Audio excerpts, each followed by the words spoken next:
So today marks 150 episodes of the Money Gains podcast. And so I've put together an absolute masterclass in investing from some of the top experts that we've had on over time.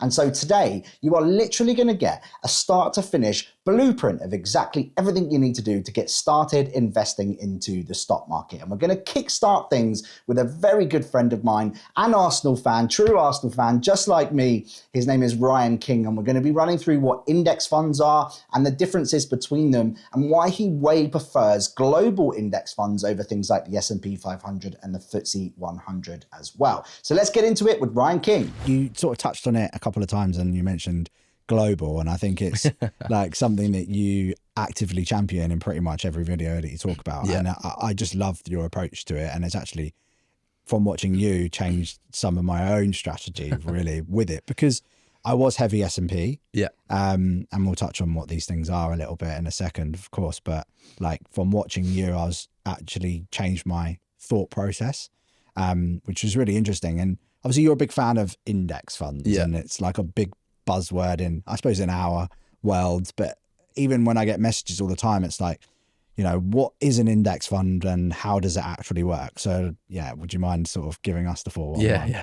So to go back to absolute basics, you obviously have companies all around the world. So even you've got obviously big companies like Tesco, Nike, Adidas, Tesla. You obviously got smaller companies, and obviously all these companies are like making products, selling a service. They've got employees, they got offices, they're trying to survive and trying to make money. The really good companies essentially get listed onto the stock market.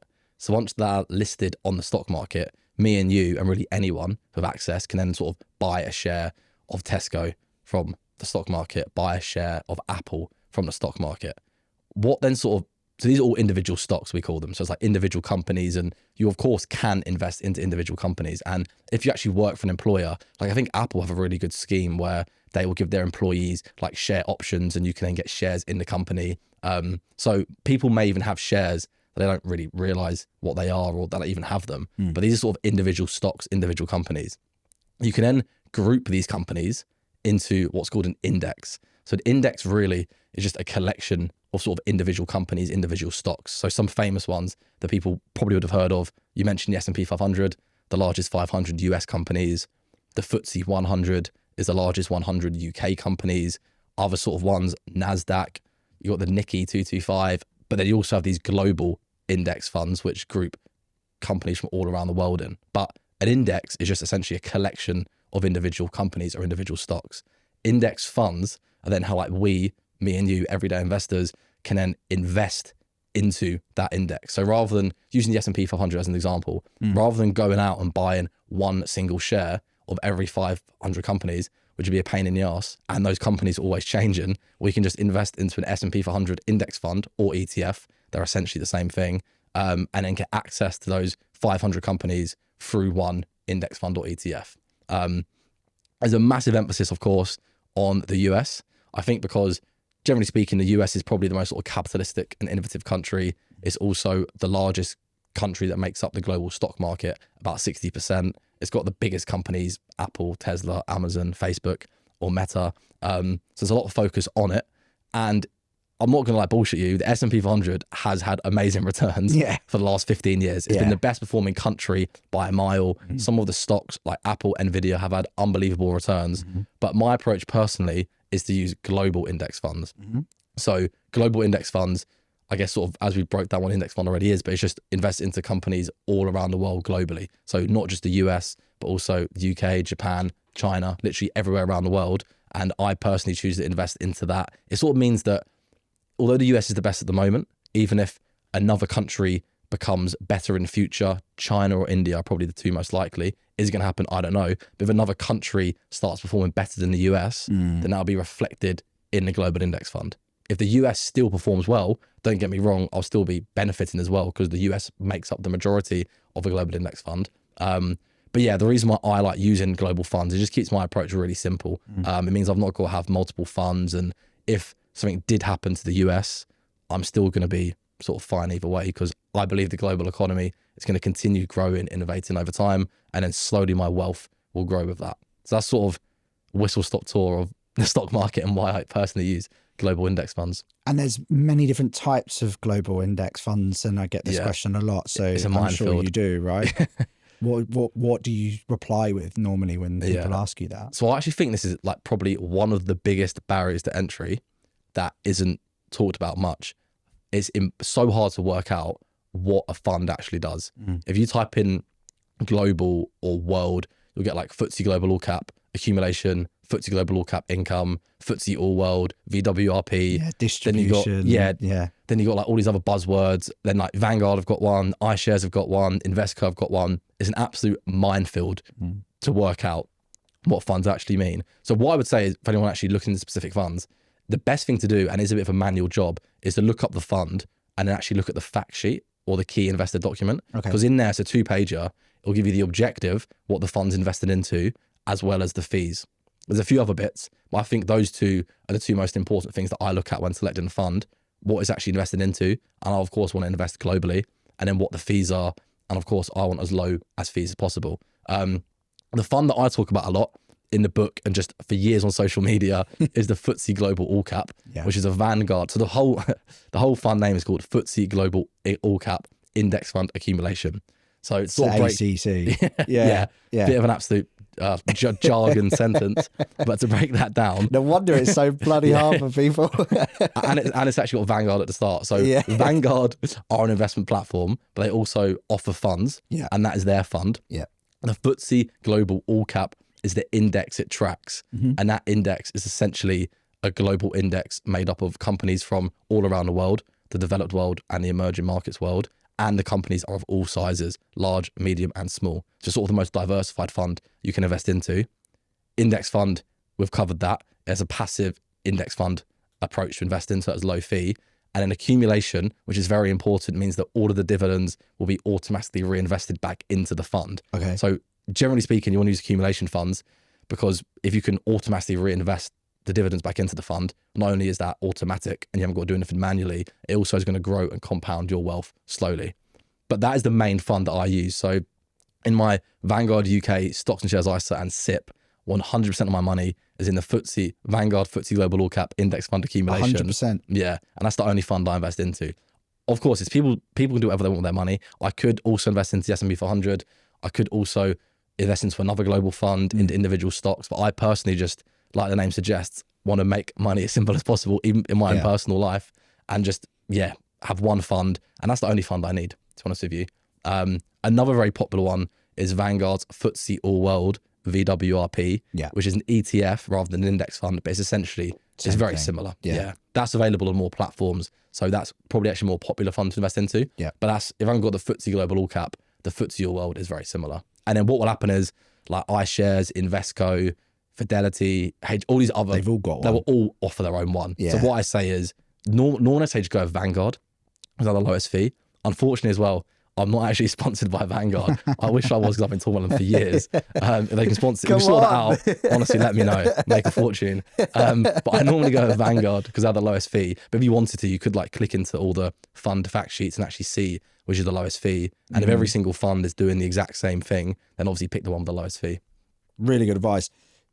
Can you explain the dividend in a little bit more detail for people? Because I feel like it's something people overlook. And actually, like, for me, it's fantastic because it's like 1.5% dividend and I'm getting 8%.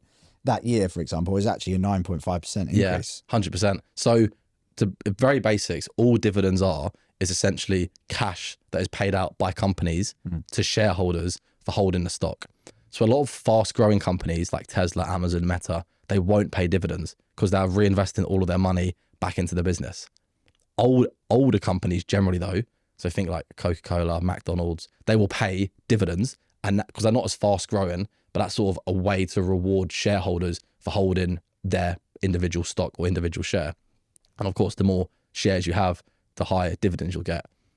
Funds, index funds, inherently are made up of hundreds, if not thousands of companies. So the S&P 500 has 500 companies. The FTSE Global All Cap invests into 7,000 companies all around the world. So inherently, they will also pay a dividend, and it's called the dividend yield. So as you mentioned, 1.5%, that is the dividend yield, how much is paid out of the share price every single year. Those dividends are actually really powerful because for years and years, the S&P 500 when interest rates were like 0% in this country for years, the S&P 500 still had a 2% dividend yield. Yeah. So even if it returned nothing, you were still getting more from dividends than keep money in a savings account. Of course, it's a bit different now because interest rates have risen, but you make a great point. It's so often overlooked, and that is part of your return. And it's actually, there's a bit of a tangent, but there's some really good studies, and I actually touch on them in the book, where over the long term, about half of your return will actually come from reinvesting dividends. So that's how powerful it is, actually, I guess, using index funds and then reinvesting all of your dividends, because they will obviously compound as well over the long term. Yeah. But yeah, so how does this actually work in practice? Well, you have accumulation funds and income funds, and these accumulation funds will automatically reinvest the dividends back into the fund. So that 1.5% you mentioned, that will get reinvested back in, normally either quarterly or yearly, depends on the fund. With the FTSE Global All Cap, it's quarterly. Normally the S&P 500, with the FTSE Global All Cap, it's yearly. With the S&P 500, it's normally quarterly, but that gets reinvested back into the fund and then grows your wealth even quicker over the long term. I love dividends. Yeah, dividends are good. They're great, aren't and they? then the sort of end goal is, well, imagine you can get your pot to a point where you can then switch to an income fund and then live off of the income from the investment pot. That is the dream. Yeah. Funny fact, today on the way in, I got an email from Free Trade, which I just completely forgot I'd opened the account, and I got a dividend for 0.01. Every penny helps. Pence. The start of the next million. I was like, get in. And I was like, oh, I ride all like that. I was like absolutely smashing wealth growth right now. You got to start somewhere. Yeah, I think I looked at it and I was like, oh yeah, cool. I think it's got like £5.69 or something on it. And I was like, oh wow, amazing. Yeah, I'm going up in the world, guys. Obviously you've spoken about the S&P 500. It's probably the most famous, but why is it that you just 100%? Why only that? Like because I split. So I do like 80% index funds, 20% individuals, and then even my 80%, I do 50% global. Yeah. And if you make that 80%, 100%. Yeah. So then 30% S&P and then 20% UK. Yeah. And that's just like, for me, I feel more balanced with that. And I suppose it's different for everyone. Yeah, right? different. And that's I guess the beauty of investing. You can literally invest into whatever you want. Just because I'm doing this, this is my approach. You might have a different view on things. With the US market, it's like undeniable that the last 15 years, the gains have been much better than investing into a global fund. Global funds have still benefited because they're made up primarily about 60% of US stocks. But it's no doubt the US market has performed better. The problem is it's impossible to know if that's going to continue. And with a global fund, you're efficiently investing into countries around the world in a direct proportion that they make up of the global stock market. Right. That's a bit of a mouthful, but what that essentially means... It's like world's economy, basically. Essentially, yeah. So the UK only makes up about 4% of the global stock market. Interesting fact, there's like a few US companies that are actually more valuable than the entire UK stock market, which shows just how massive the US is. But so the UK makes up 4% of the global stock market, which means in my global fund, there's 4% UK stocks. The US makes up about 60% of the global stock market, which means in my global index fund, the FTSE Global All Cap, it's about 60% US stocks. So what then happens is, over time, as different countries and companies grow and some fail, that's then reflected in the global index fund. So I'm sort of always efficiently investing into companies and countries in direct proportion that they make up of the global stock market, if that makes sense. So I know, and a lot of people that follow me and message me, they actually do have like half their money in the global fund, half their money in an S&P 500 fund. That's completely fine. And you can do that. And if the US continues to dominate, then you will make better gains than I make. But the thing is, and actually in the book go through like 100 years of stock market data, and the best country is always changing. It's very rare. It's wild, isn't it? Yeah. So even the US over the last 100 years, was like Japan. Yeah. So Japan made up 45% of the stock market. I think it was in the 1980s, and now it makes up 8%. So imagine back then that the biggest stock market, all my money's going in Japan, you would have lost out massively 50 years later because Japan is now only about 7 to 8% of the global stock market. Ryan always brings the vibes, man. I just love that guy to bits. But next up, we have Ex-Goldman Sachs banker Ayesha Ofori, who is also the CEO of investing at Propel. And we're going to be talking about compounding and the power of it over time and why you need that key thing in there, which is time. And we're also going to be looking at why savings alone versus investing isn't a great strategy. If you only save, you are going to end up losing over the long term, and why investing is so important. So let's jump into it with Ayesha. Research from Fidelity found that women outperform men by approximately 0.4% every year. And then the Warwick Business School did a study and found it was actually 1.8%. Yep. Which is actually quite incredible. But then we have the problem of actually getting women investing in the first place. And there was a study done by Fidelity again that 67% of women are now investing outside of the retirement accounts compared to 44% in 2018. So that's growing. But it's not enough, right? Not by any means, not at the moment. So that's the irony, right? When it comes to investing, women are actually great investors. And I think it's because they tend to be more prudent. So a lot of people say that women are really like risk averse. Like, oh gosh, investing is risky, so women don't want to go anywhere near it. I don't see that. I say women are risk aware. They have more questions. There are more things that they want to know before they move forward. But if you give them that information and they're able to like assess the investment and the opportunity, just because it has a certain level of risk, they're still potentially willing to move forward once you give them the information. And I think it's that prudence and that extra due diligence that makes them better investors potentially. But as you said, women just aren't investing anywhere near enough. We're great at saving, but savings don't move the needle as much as investing does. And sometimes people even use the word interchangeably, and it's so frustrating. Running a business is a juggling act. And when it comes to managing my money, I run all of my 3 businesses through Tide. But one of the smartest money moves that I've made is setting aside my business savings, especially for my tax pot. Tide's Instant Saver account offers up to 4% AER. What I like about Tide is how simple it is to use. You don't have to bank with Tide to open a savings account either. And you don't need a big deposit. You can get started with just £1. If you fund your account with £5,000 in the first 30 days, you'll receive £100 cashback. And that's a great incentive for saving smarter. There's even a calculator on Tide's website, which helps you forecast your interest, perfect for keeping track of your business finances. And yes, it's FSCS protected up to the value of £85,000, so your savings are safe as well. New members receive up to 4% AER for the first 6 months. For the full T's and C's, visit tide.co/savings rate. Check it out via my link in the show notes below, and don't forget to use my promo code GAINS to unlock your cashback offer. If you're saving, you are not investing. It takes a whole different sort of mindset. Like, savings are things you do for short-term goals, like your emergency fund or something very short-term. I typically say anything sort of less than 3 years you should probably save for. Yeah. Then anything longer than 3 years, you should start to think about putting that money to work and investing.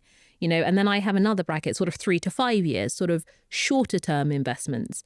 And then anything sort of 5 years plus is sort of longer term, and then your pension. And how you put your money to work will vary depending on where on that line it is. But the investing part is very, very different to the savings part. And this is what we're really trying to get across to women. And then when it comes back to the sort of risk thing, like investing in what I call sort of core, very vanilla, sort of generalized funds or ETFs, like we work, for example, with Vanguard and BlackRock and some of their funds. Slow and steady over time, that's really all you need. And actually, the data shows, I think it's with the S&P 500, if you invest for a 10-year period, your probability of loss is around 2%. If you invest for 15 years, I think the probability of loss drops to something like 0.02. I mean, how that's not risky. So it's actually about the time that you invest for. So if you're investing for the long term, you can significantly reduce the risk. But yes, I get it. If you're investing, and I wouldn't even call it investing, but if you say, for example, bought some shares or something for like a few months or a year, yes, probably a lot of volatility, a lot of risk, but that's not investing. I'd say that's probably gambling. So if you're actually investing in line with a true investment philosophy for the long term, by nature of the fact that it's so long term, you significantly reduce the risk. So when people say to me, like, investing in those types of assets is risky, I'm like, where? Show me the risk, you know?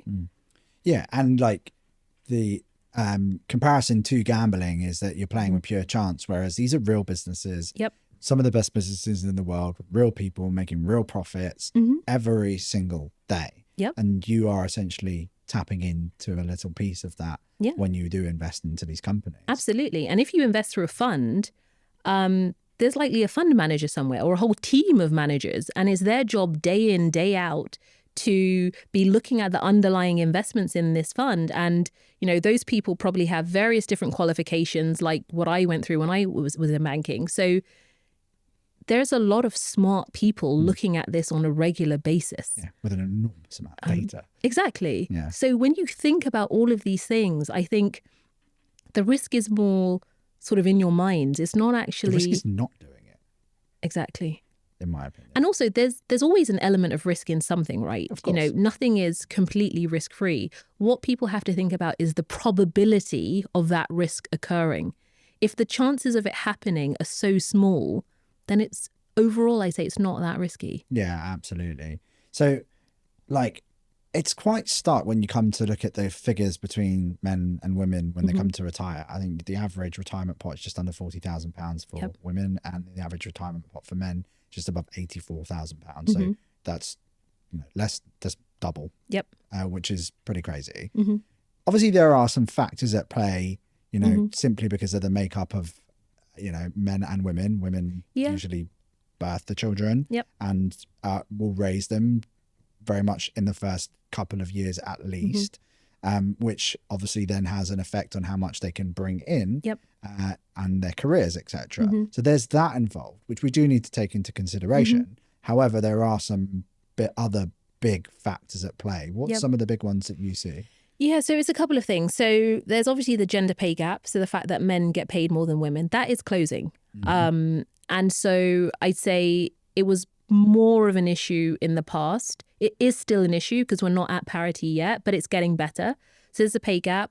As you mentioned, women tend to be the ones who, well, first of all, they have the children, but then they become carers predominantly for the children, and also tend to be the ones who become carers for sort of elderly relatives and things like this. So will take time out if that happens. Then also during menopause, a lot of women also take time out because of the various different effects that they're feeling. And when you add all of this stuff in, it's essentially the time out of work that has the biggest impact on earning potential, but also how much they can accumulate. Yes. And then also you've got compounding years, essentially. Exactly. And you've got to think about, time out and what happens to their pensions and things like this. But then it's compounded by the fact that women then don't tend to invest the money they do have. It goes to saving. So some of those factors that I've mentioned, we can't solve for. Or, women are the ones who have the children. Yes, there could be more done in terms of like paternity leave and things like that. And I think we are making progress in some of those areas, but we're not going to be able to eliminate them all completely. So the way that I look at it is, okay, what are the things that women can absolutely change and have a direct positive, impact? Well, put your money to work and put it to work as hard as you possibly can for as long as you possibly can. And I don't know, sometimes for me, it's like, it's so simple. Just, you don't even have to invest a lot or have a lot of money. You can open an ISA with £1. It's steady, often consistent, even if it's a small amount of money. So that's the message that I'm going to keep drumming into people and just keep going over and over and over. It's, investing isn't just for the rich. You can invest with a small amount of money. What matters is when you start, so start as soon as possible, being consistent and investing for the long term. Yeah, we did a study the other day into like even waiting 3 years versus somebody else that doesn't and does that whole like 35 huge impact. Years and someone does 32 years. Yeah. The difference is hundreds of thousands. Yep. So those small contributions earlier make an enormous difference. The time is the key factor with this. But I think a lot of people don't realize that. So I've actually put together an Excel model where I can show people this. And that doesn't surprise me in any way, shape, or form. what can I say? Excel is like my best friend. Yeah, no, Excel is, I love it. Just so logical. And it's so easy to show things. I can't. I'm very much like, have to write things out and see it in front of me. Excel, I'm just like, oh. But for me, it works. And so what I've done is I've shown people, like, if you increase your investments, say you're making monthly contributions, if you increase it just by a little bit, an extra £10 or an extra £50, over 10, 20, 30, 40 years, look at this huge impact. As you said, if you started investing now versus in 3 years' time, over 10, 20, 30, 40 years, look at the difference. And it is meaningful. But people just assume, oh, it's only 3 years, it doesn't matter. Oh, it's only an extra 10 quid, that's nothing. Compounding. Einstein called it the eighth wonder of the world. Like, it really is. And it's like, it's not a flat line, it's linear. It's not even linear, it goes up like this. It's almost exponential. Yeah. And that is the beauty of investing. It's all in the compounding. And in order to benefit from that, you've got to stick at it. Yeah. Start early, invest often, and keep going. Wow, thanks very much, Ayesha. And next up, we have a very good friend of mine, author of possibly one of the best finance books of all time, is How to Own the World. His name is Andrew Craig. And we're going to be jumping into why actually stock market crashes might not matter as much as you think. And when you think long term, and you have a long time horizon, you can actually benefit from them at the same time. So let's jump into it with Andrew. After the 1929 crash, Yeah. the US stock market didn't get back to the same level until I think it's 1957. But it's like, a generation, right? It didn't get back to the same. And the same Japan in 1987, when the Emperor's Palace was theoretically valued at more than the whole state of California, was how crazy the Japanese stock market and property market got in the late 80s. The Japanese stock market didn't get back above the 1987 level until a few years ago, right? But that doesn't matter. That's irrelevant, because that doesn't matter to you if you're buying every month for the whole of your life, right? Because if the stock market crashed if you had investments in 1929 and the stock market crashed, but you bought it every month from 1930, 1931, 1932, then the fact that it didn't get back to above the 1920 level, 29 level until 1957 doesn't matter, because you've made money all the way up from the bottom over 30 years. And that's what, again, that's really basic stuff, but it's what people don't understand. And they're constantly thinking about the aggregate levels of the stock market. And also, about whether now is a good or bad time to invest. Well, you just shouldn't think like that at all. For investing, for trading is different. But, I, as I think you also know, I always talk about the fact that investing is appropriate for every single person who earns any money. Fact. And it will be life-changing if people do it. And it will be country-changing if tens of millions and more people do it here. Yeah. Trading is probably only appropriate for like 0.1% of the population, because it's hard. If that. Yeah, well, exactly. It's like, and it's insane. Like, I reckon that being a really good trader is at least a degree's worth of knowledge. Yeah. Possibly even a PhD's worth to be really good. Yeah. And be able to do it in and all this stuff about, you can do it in a few minutes a day. It's like, yeah, if you've been practicing for 20 years, you can do it in a few minutes a day. But if you're just starting off, you probably can't. And there are all sorts of other things you could be doing with your life, either things that will make you happy, like hanging out with your kids or, your friends or whatever. Or if you are an ambitious person, you care about, being financially successful and stuff, the ROI, the return on investment of your time, which is your most valuable asset, of getting better at your job and getting a bonus, particularly if you're all, getting a pay rise or moving to a better job, whatever, will almost certainly be better than all of the time spent messing about looking at screens and trying to figure out how to trade crypto or foreign exchange. But I get on my high horse about this quite a lot. The crux of it is global index funds investing, right? In a nutshell. You posted the other day about it, and I found it really interesting. It may have been a repost of someone's, but what they said in there was that the MSCI World is now 73% US equities and growing. And I think the Vanguard VWRP is 66% now. That's a significant chunk of this purchase that you're making with your £100 or your £500 or whatever that might well be. That's a large concentration in one particular country. But then equally a large part of that is the Magnificent Seven. Yeah, exactly. Does it worry you in any way? And is there anything we should be keeping an eye on with that? So it goes back to the 80-20 point again, right? What worries me far more for the average person is they don't invest. Right. So the first thing is you've got to be investing, right? And then the next thing is, if you own a big stock market index and you buy it every month for many years of your life, you've got a very good chance of getting a life-changing result.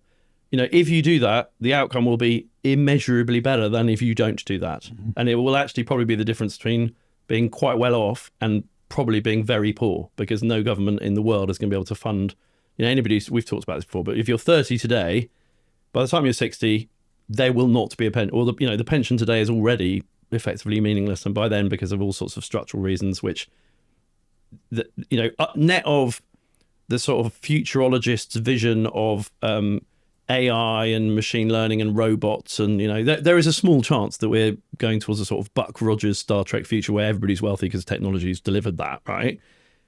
But you don't want to risk the fact that that's not what happens. You need to make damn sure you're going to be okay, and the only way to do that is to take ownership of this and invest. So, and the point I wanted to make is, so basically, if you look at any big index, so when we've thrown these numbers around before, but the US equities have done north of 10% annualized for a century, right? And the reason for that is because a century ago, there was no aviation industry. It's human progress. It's real economic growth. The reason that capital markets go from bottom left to top right is because of actual tangible human progress, new inventions, bigger population, or a richer population. And money in the system as well. Yeah, and that's, why is that going to stop? The only thing that will stop that is nuclear Armageddon, or in which case you might as well have invested anyway. Yeah. Right? That's an asymmetric bet. Not investing because Iran and Israel might nuke each other and we might all die next week is, why would you live your life that way? That's just a stupid, pessimistic. Yeah, exactly. Yeah. When it comes to investing, choosing a stocks and shares ISA for me is one of the most important steps you can make, and it comes down to three things. What can I invest into? Are they trusted by their customers? And most importantly, how low are their fees? So after testing over 10 different providers, I have landed on Trading 212. They have an excellent mobile app with thousands of stocks and funds available, and they offer commission-free trading with zero platform fees. Plus, they're fully FCA regulated and have FSCS protection up to the value of £85,000. And right now, they're offering listeners of this podcast a free share worth up to £100 when you deposit just £1 into your account. So if you're looking for a low-cost stocks and shares ISA to start investing, it's hard to look anywhere else other than Trading 212. Use the code MGP for Money Gains Podcast to grab your free share today. So you might as well invest anyway. And so then I think if you overthink it, like if you've done that thing, if you've got, okay, I'm going to sort this out, I'm going to invest every month in a big global equity index from whenever I can afford it in my 20s for the rest of my life as a gilt-edged life habit, whether or not there's concentration risk, and it's much less important than the fact that you've done it. Mm-hmm. But then the way you can mitigate that concentration risk as you get older and more successful, more sophisticated with your money and hopefully a bit wealthier, and you've built capital, and you can probably do that thing of just having a global index from 20 to 40 with it, and at least you've done a good job, right? But then if you're 40 and you've actually got quite a big pot of money, and to my point earlier about 100 minus your age, you're starting to worry about the return of your money more than the return on your money, because it would be tragic to suffer from a massive stock market crash. It's at that age that and also you've got a bit more time on your hands, you're maybe a bit smarter, you've read a bit more, you understand this stuff a bit more. You might at that point start thinking about those nuanced considerations like concentration risk and figuring out how to mitigate those risks, which is really easy, because you could do something like have half of your money in an equal weight stock market index. So to explain what that is, let's use the FTSE 100. So there are 100 companies in the FTSE, and if you have a market cap weighted thing, that means you don't if you put X amount of money, you don't get 1% in each of the 100 companies. You get 10% in the 2 or 3 biggest companies, and then 0.1% in the very smallest companies. That's market weighted. Yeah. And you can do that with the S&P 500 as well. But if you buy an equal weight one, you take out that concentration risk, because now you do have 1/500th of your money in each of the 500 companies. Mm-hmm. And, probably by the time, within a few years' time, all of these sorts of financial products will have developed even more, and they'll be even better, and there's already these things called smart beta risk factor ETFs, where you can buy things that have high dividend yields, and that might sound like gobbledygook to somebody who doesn't know. Oh, what's he talking about? Factor ETFs, and that's fine. Which is to get to my point. Like, do something. And don't worry about that stuff. But keep it simple for now. Keep it simple and grow later. and then further down the road, am I worried about concentration risk? To be honest, I think if you own like the Vanguard, the FTSE All World, which there has 4,000 stocks in that index, and I think the ETF that tracks it, the Vanguard ETF's got 3,640 as of good yesterday. skills. Yeah, that's good. Exactly. So it's not the whole thing because it doesn't have all the micro caps in it, but that's still, you're going to capture the growth wherever it comes from. And then actually so I talked about factor ETFs and equal weight ETFs.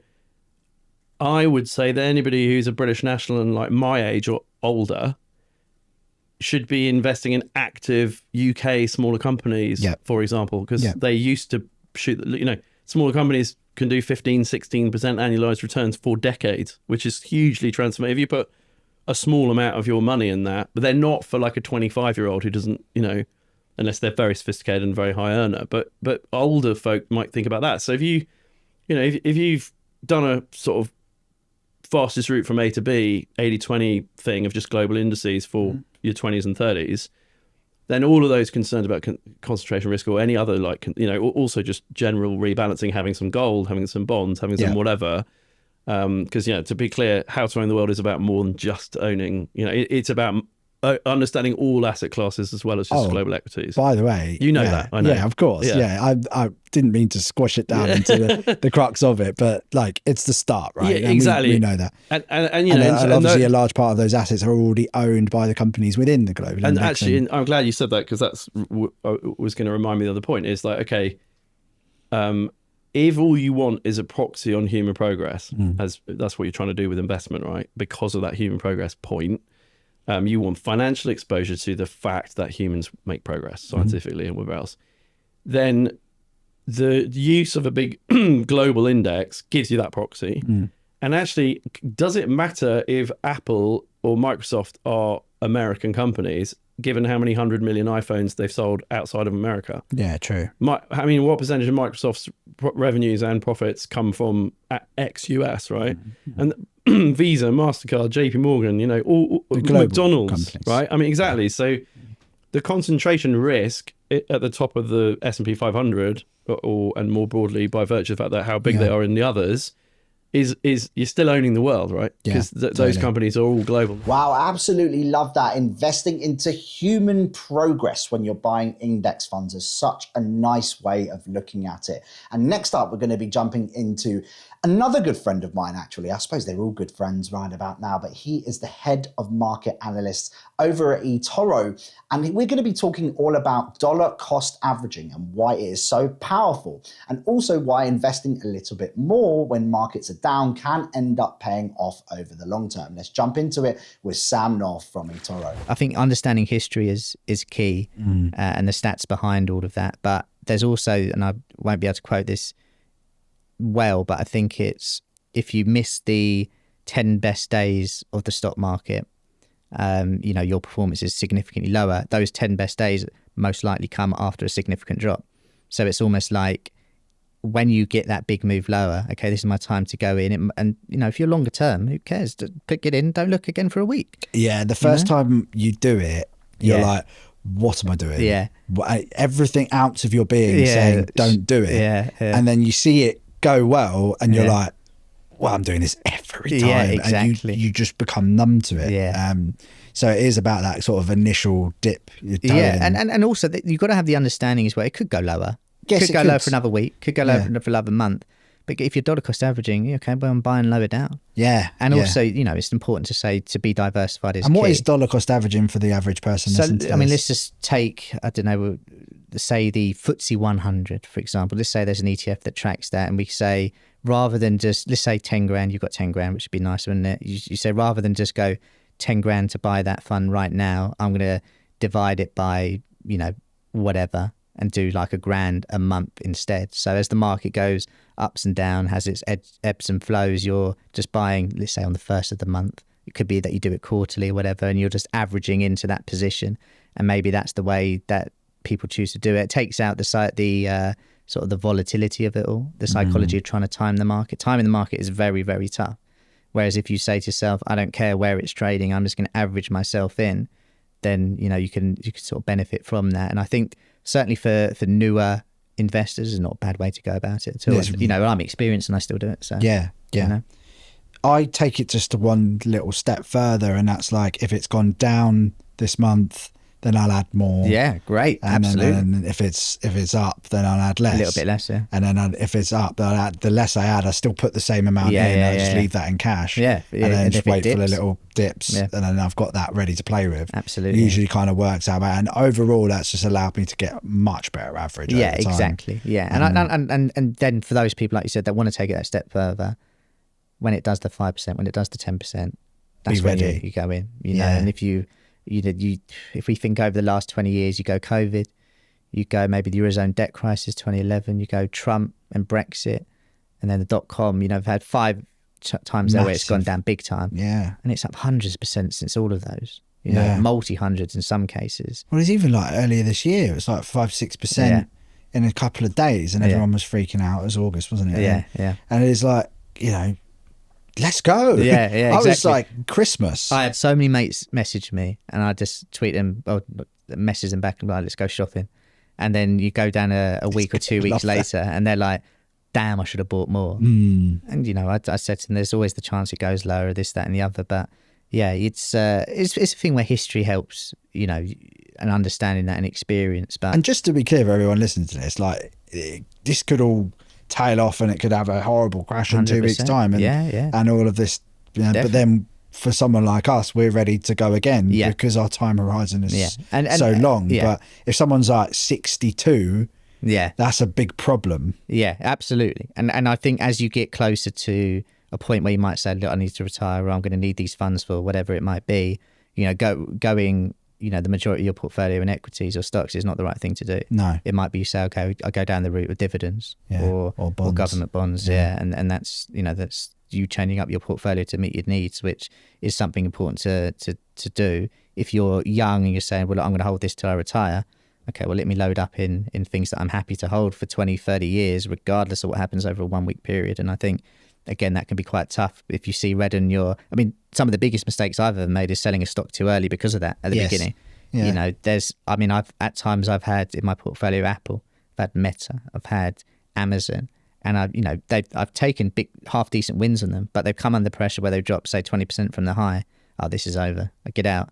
And then, this is years ago now. So think of how much they've, gone higher in the last sort of 8 years. And held. Imagine if I just held. Yeah. I know. You do beat yourself up, but I just see it as a never-ending learning experience. 100%. That's why I love working in markets, because never-ending learning experience. Love that from Sam. Okay, next up is another favorite of the podcast. His name is Michael Taylor from Shifting Shares. Now, this is a little bit of a shorter clip, but it's an important one, and it's a question we get asked a lot. Should I lump sum into the market with a big amount of money, or should I split it up over months or periods of time? And we're going to find out now with Michael Taylor. Let's say, for example, you are investing into funds right now, and or you're thinking of investing into funds, and I get this question like, I've just come into some money, I've got 10 grand or I've got 50 grand.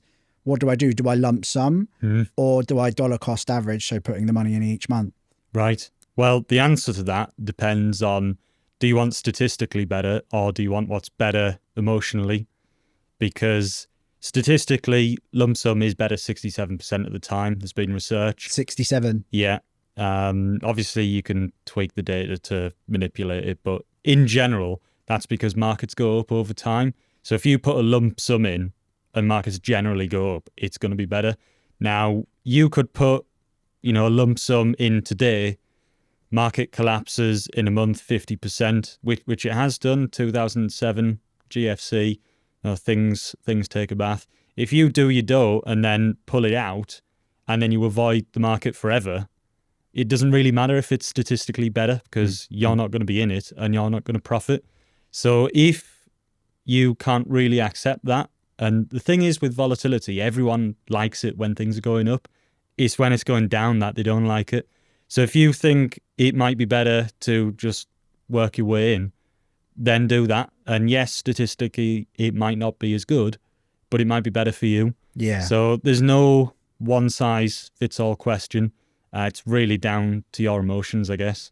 Totally, man. Like we had it even like the recent correction, and a lot of people messaging me like, oh, I came in some money and I put it in and like I'm down $2,000 now and like I'm freaking out. What do I do? Yeah.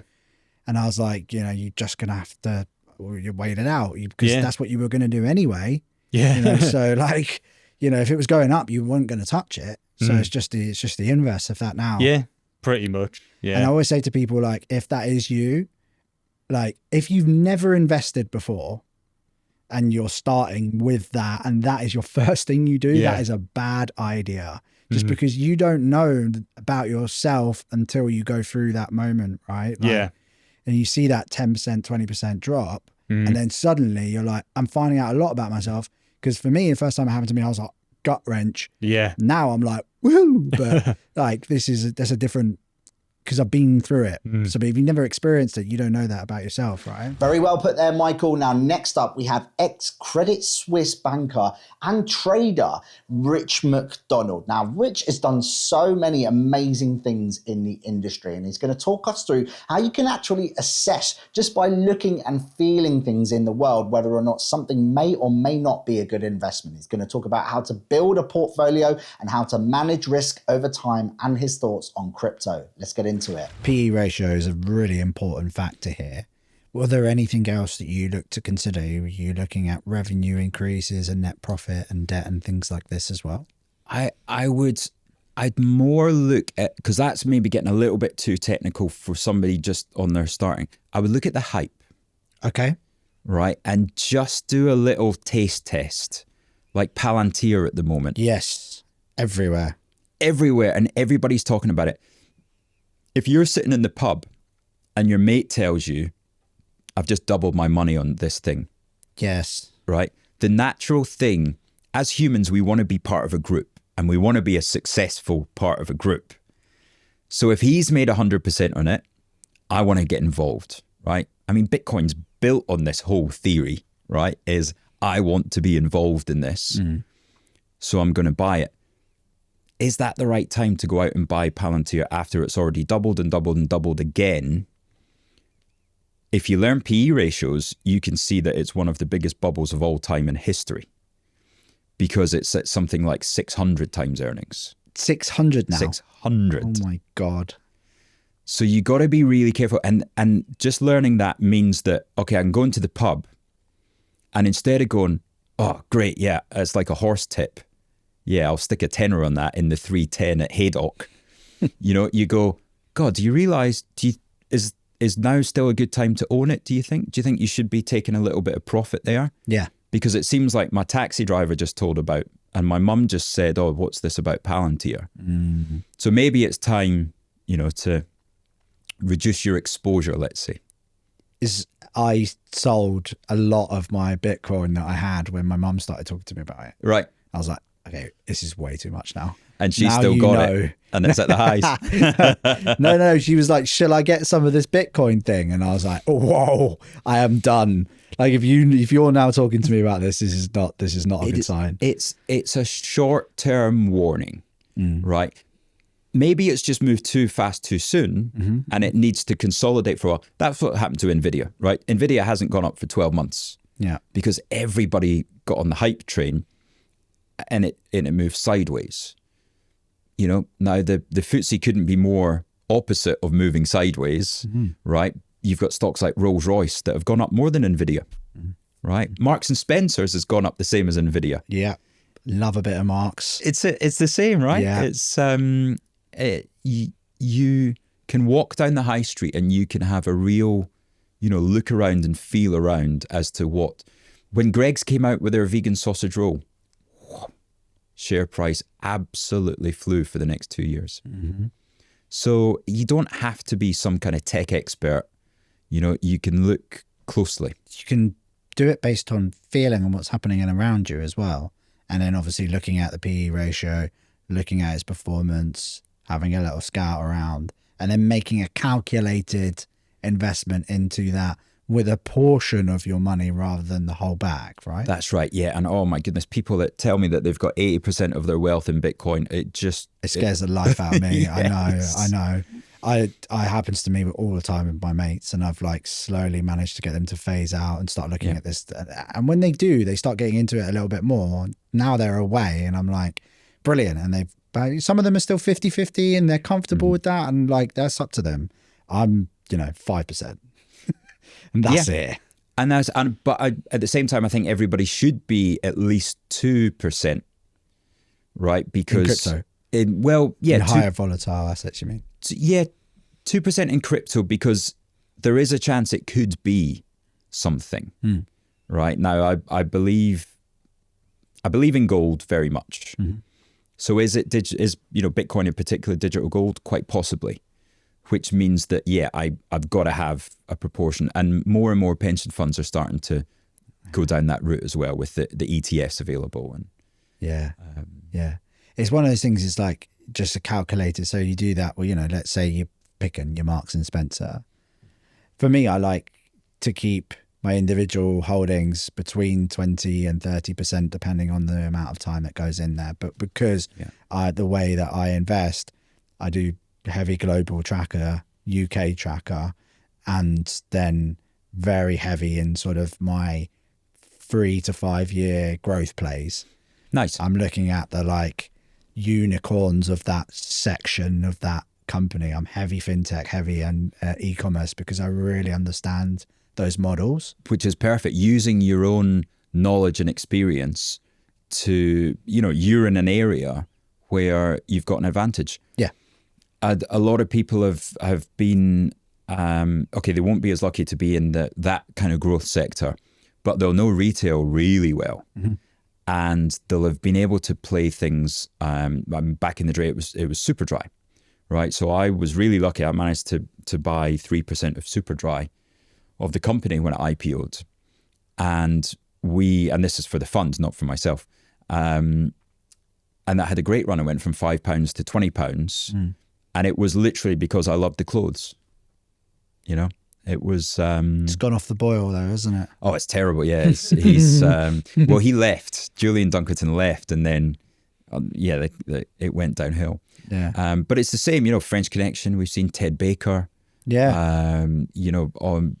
Zara. So, I mean, for anybody out there who loves Zara, buy the shares. Mm-hmm. It's been incredible. Mm-hmm. The company's called Inditex. Inditex, yeah. But it's the same for H&M. H&M has had a huge run. Anything like that you've got your own feel. I say the front page of my iPhone screen. If I've got an app on the front page of my iPhone screen, then that means I use it and it's there for a reason. And if I'm the product, as in I'm getting sold things, they're making money, then yeah. Yeah.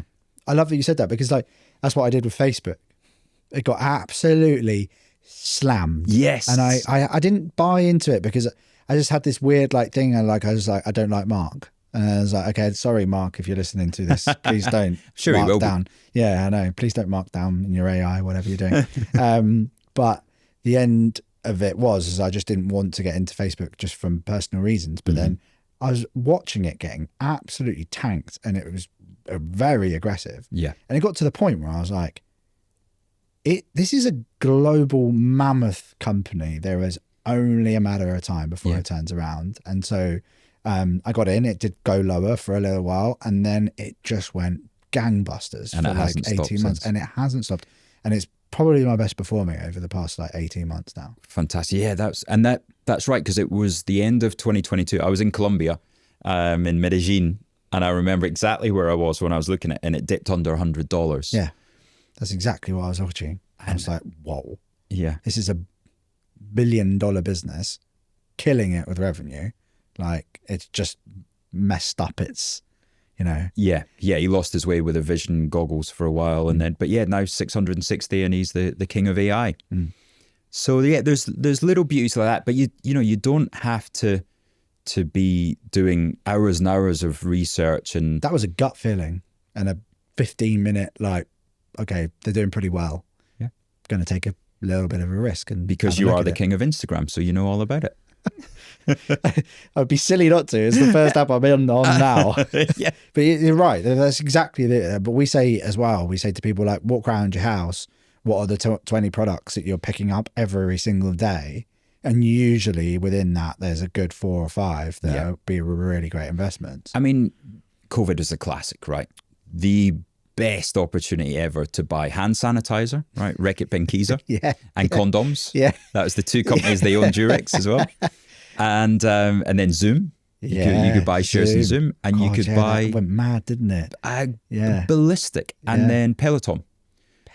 So it's just common sense a lot of the time. It really is. It really is.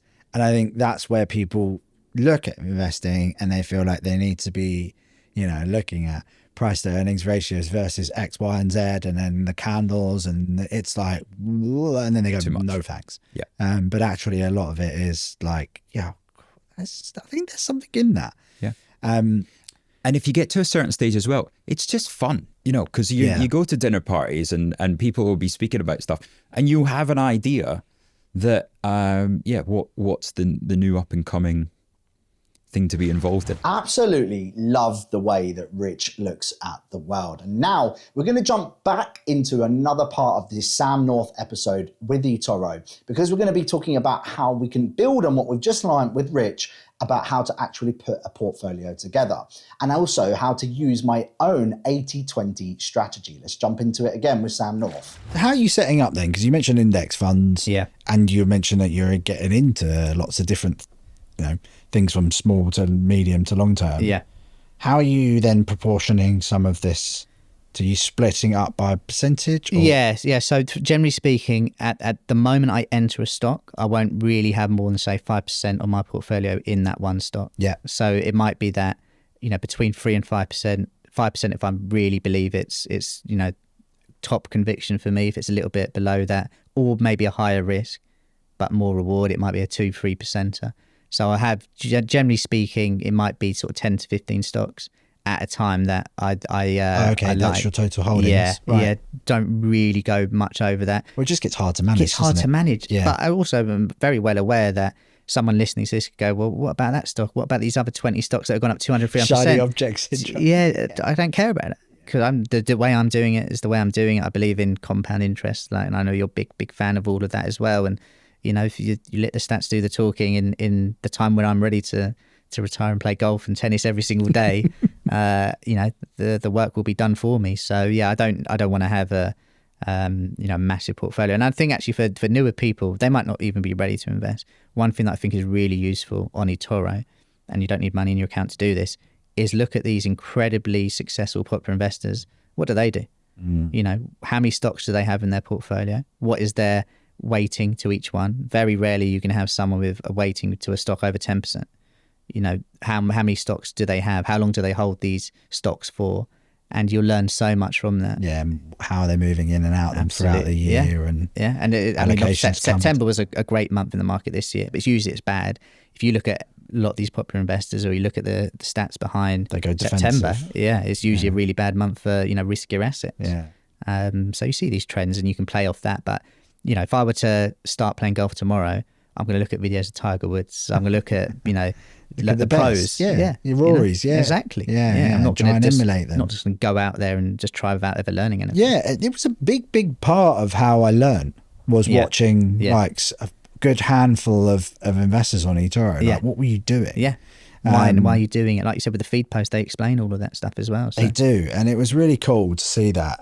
Back in the day when I first started, I just like bought Microsoft because it's like, I'll buy some blue chips and buy a few funds, and that's what I did. And they've done great, and I still have them to this day. Yeah. But then I was like, now I want to know, I want to try and find, because everyone's like says, it's always fun when you pick the Amazon of the future. That just goes and goes and goes. It just goes and goes and goes. And my Amazon and Microsoft have just gone and gone and gone, which is fantastic. But then you kind of go, oh, what's next? What's next? Yeah. And you get interested in it. But some people don't. And I just think there's which is totally cool. Yeah. Exactly right. Like you can just buy your funds, crack on with your merry life, and go about your day. Me and you, on the other hand, like getting geeky. You amplified. Yeah. Play on words, but by tenfold for you. But if you enjoy it, go for it. Yeah, 100%. And just don't go all in. Yeah, don't go all in. If I liked, say, sportswear for example, I would say, okay, well, I'm going to look at Nike, Lululemon, Adidas, On Holding. I'm going to look at all of these companies and line them up and say which ones do I maybe prefer. But I'm not just going to go all in one. It might be that I have a selection because the one I choose might not be the best option as well. And I think that could be quite a useful thing to do is, yes, you want to be able to pick those winners and to get your Nvidias of now you've got to hold for a long period. Yeah. Do I think Nvidia's going to be higher in 10 years? Most likely. Oh, it's mad. And then so you're going to have some people that are bought, 3, 4, 5 years ago, and oh god. I think by the time this podcast comes out, they'll have trumped Apple. Yeah, it keeps flirting, doesn't it? Where it was like a couple of years ago, they were nowhere near. Incredible rise. And that, do you hold it? Do you? I've only got a small part of the original position I had. In all honesty, I pulled out. Yeah, probably last year because I was like, this is too much. Yeah, exactly, and that can be quite tough. Yeah, 100%. And I think what can be very, for example, I've got a stock in my portfolio at the moment which is up 230%, which is great. What I've done recently is I've taken some of that position off the table. And now I say, whatever happens to this, I don't care. So I've already made money on it. Even if it was to go to zero, I've made money on it. See where it is in 10 years. I'm not going to touch it. No interest now. And if it goes up and it keeps going the way I do think it will, great, I've made more money. But yeah, fingers crossed. Oh, we'll have to chat off air about what that is. Yeah. You obviously finger on the pulse, lots of things going. You're getting some information from some of the top people in the world. What kind of trends are you looking at the moment? I think for anyone involved in the markets, the two that are going to stand out are going to be AI and crypto. I looked at crypto, when I first sort of really came across it with an interest would have probably been 2017, 2018.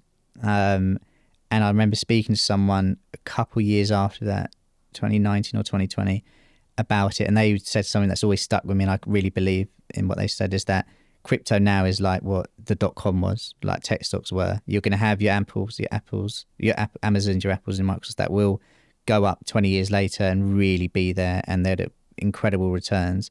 Crypto's like that now, where if we fast forward 10, 15, 20 years, some of the top assets will remain and they'll just be light years ahead of where we are, but a lot won't. Like your pets.coms and stuff like that obviously didn't, make it to what they are now. So crypto, I still think it's got legs to really run and move.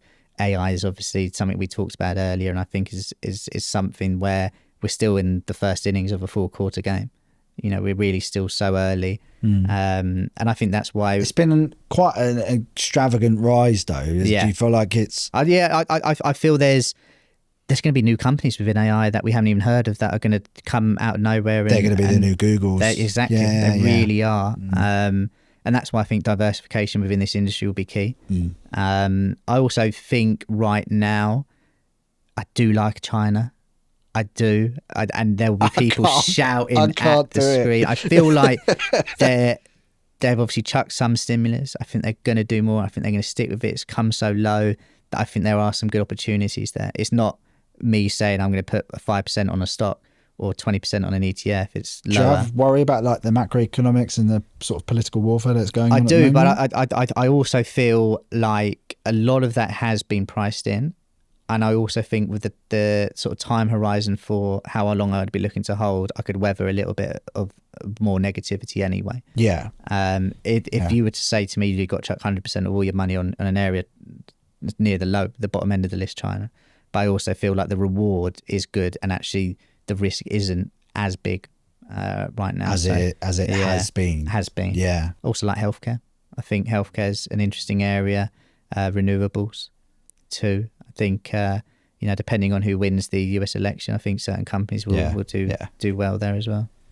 Yeah, there's a lot to like in healthcare, I think. Yeah, absolutely. I mean, you just have to look at, Novo Nordisk, how well they've done, and all these celebrities on those Ozempic, aren't they? It's back to my point about biology. Yeah, it's like the advancements in that space from both food and healthcare perspective is just absolutely insane. 100%. And some of these guys, the curing diseases now with a pill that they take in 10 minutes, they have no disease. Like that's a real life thing that's probably going to be 1, 2, 3 years out. And then go 5 years and there'll be companies that are creating things we can't even imagine that are new companies, and they're going to be the next Novo Nordisk and the biggest company in Europe or the US or whatever, or the world. And 100%. Like I know I mentioned him probably every podcast, but I just think he's great. Is Andrew Craig's got a book, Future is Biotech. And it blew my mind. It's like we're going to have these little like things on our desks which are microchip computers, and it's just like a living organism. It's absolutely insane. It's an area that is fascinating, and I think if anyone wants to get geeky, go down that route. So guys, this is it. I thank you so much. I hope you've learned a ton about investing and you feel a lot more confident about making those decisions right now. It is actually amazing that we've gone 150 episodes of this podcast. If you've not subscribed, please do subscribe. If you haven't shared it with a friend or a family member, please do. It helps us grow the show. We want to spread the message as much as we can, and I will catch you on the next one, guys. Peace out.